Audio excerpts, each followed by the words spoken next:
অন্তর্বর্তীকালীন সরকারের প্রধান উপদেষ্টা হিসেবে শপথ নিলেন ডক্টর মোহাম্মদ ইউনূস ও ১৬ জন উপদেষ্টা।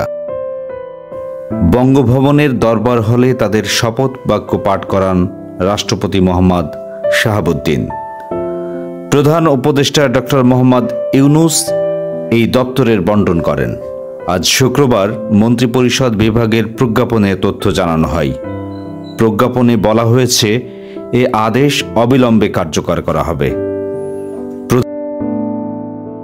উপদেষ্টা হিসেবে যারা দায়িত্ব পেলেন,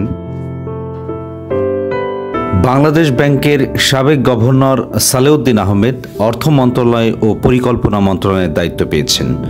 ডক্টর আসিফ নজরুল আইন, বিচার ও সংসদ বিষয়ক মন্ত্রণালয়, আদিলুর রহমান খান শিল্প মন্ত্রণালয়, এএফ হাসান আরিফ স্থানীয় সরকার, পল্লী উন্নয়ন ও সমবায় মন্ত্রণালয়, তৌহিদ হোসেন পররাষ্ট্র মন্ত্রণালয়, সৈয়দ রিজওয়ান হাসান পরিবেশ, বন ও জলবায়ু পরিবর্তন মন্ত্রণালয়, শারমিন মুর্শিদ সমাজ কল্যাণ মন্ত্রণালয়, brigadier general M Sakhawat Hossain অবসরপ্রাপ্ত স্বরাষ্ট্র মন্ত্রণালয়, আফম খালিদ হাসান ধর্ম বিষয়ক মন্ত্রণালয়, ফরিদা আক্তার মৎস্য ও প্রাণী সম্পদ মন্ত্রণালয়, নূরজাহান বেগম স্বাস্থ্য ও পরিবার কল্যাণ মন্ত্রণালয়, মোহাম্মদ নাহিদ ইসলাম ডাক, টেলিযোগাযোগ ও তথ্য প্রযুক্তি মন্ত্রণালয়, আসিফ মাহমুদ সজীব ভুঁইয়া যুব ও ক্রীড়া মন্ত্রণালয়ের দায়িত্ব পেয়েছেন। উপদেষ্টা ডক্টর মোহাম্মদ ইউনূস তার হাতে ২৭টি মন্ত্রণালয় বা বিভাগের দায়িত্ব রেখেছেন।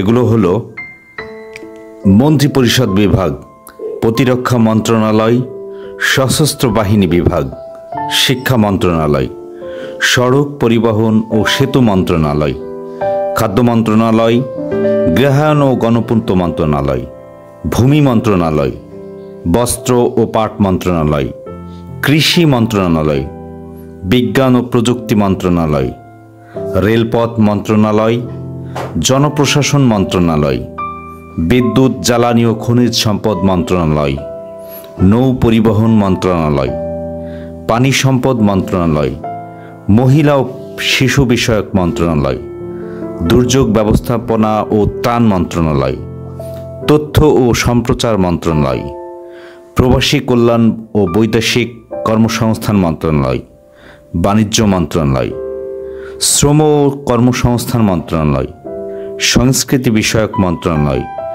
বেসামরিক বিমান পরিবহন ও পর্যটন মন্ত্রণালয়, মুক্তিযুদ্ধ বিষয়ক মন্ত্রণালয়, পার্বত্য চট্টগ্রাম বিষয়ক মন্ত্রণালয়, প্রাথমিক ও গণশিক্ষা মন্ত্রণালয়ের দায়িত্ব পেয়েছেন।